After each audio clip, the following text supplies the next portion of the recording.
You named a few of Canada's success stories, which I do know well. You included Shopify, OpenText, and BlackBerry, but there are a number of Canadian founders who left and chose the U.S. to build their businesses. I'll give you a few examples. Apurva Mehta at Instacart, Stuart Butterfield, Slack, Garrett Camp, Uber. Why hasn't Canada been able to keep these entrepreneurs?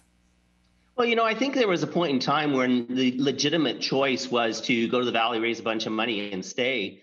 And that had to do with the maturity of the ecosystem and the innovation ecosystem in Canada. And since then, things have significantly evolved and matured. And at this point in time, for example, we have people in almost every cohort of Y Combinator from Canada. The vast majority of them are coming back to build their businesses here now.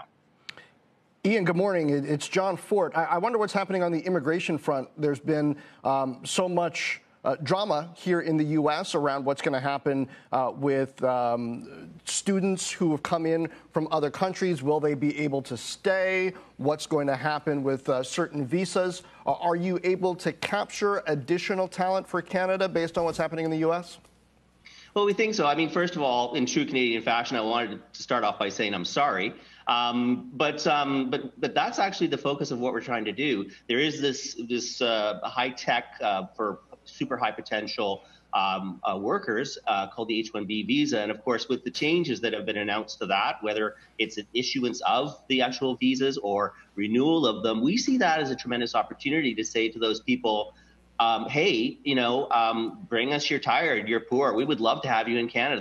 There's lots and lots of exciting jobs at great companies.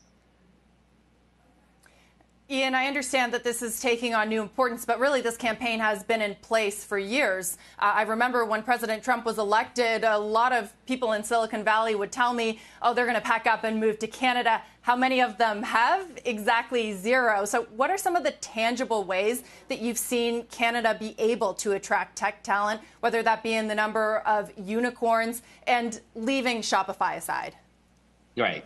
So, I mean, what we are seeing actually is a net brain gain over the last couple of years coming to Canada. Toronto, Waterloo, Vancouver, Montreal have all been benefited from being able to attract that talent out of the U.S. that we previously couldn't do. And of course, with this, shift in the visa, potentially people are not going to be able to work, and it does create fear and uncertainty. And we've got, of course, an immigration equivalent, which is very, very quick with, almost no red tape, issuing visas within 2 weeks. So we see this as a great opportunity to say to these people that, we would love to have them here. I mean, I personally think that America has won in the last decades because of its ability to attract and retain the world's smartest people. We'd like to get in that game. We'd like to take that recipe and put it to work for us. Right. We just showed a tweet from Shopify's CEO, who's done really an incredible job. Last question for you, Ian. I want to ask you about antitrust. This morning, Canada's antitrust watchdog said that it's going to be investigating Amazon. And, Canada really just doesn't have the same record of antitrust as the United States does. Do you think that this is the start of a trend? Could that hinder your campaign to attract more engineers to the country? I don't think so. I think, it's not about the specific policy. It's really about the underlying values of Canada. We are exceptionally comfortable with diversity in theory and in practice. We're not in any way perfect, but we've been reasonably successful and we've been competently led for the last period of time. And I think there's a fundamentally different social contract in Canada.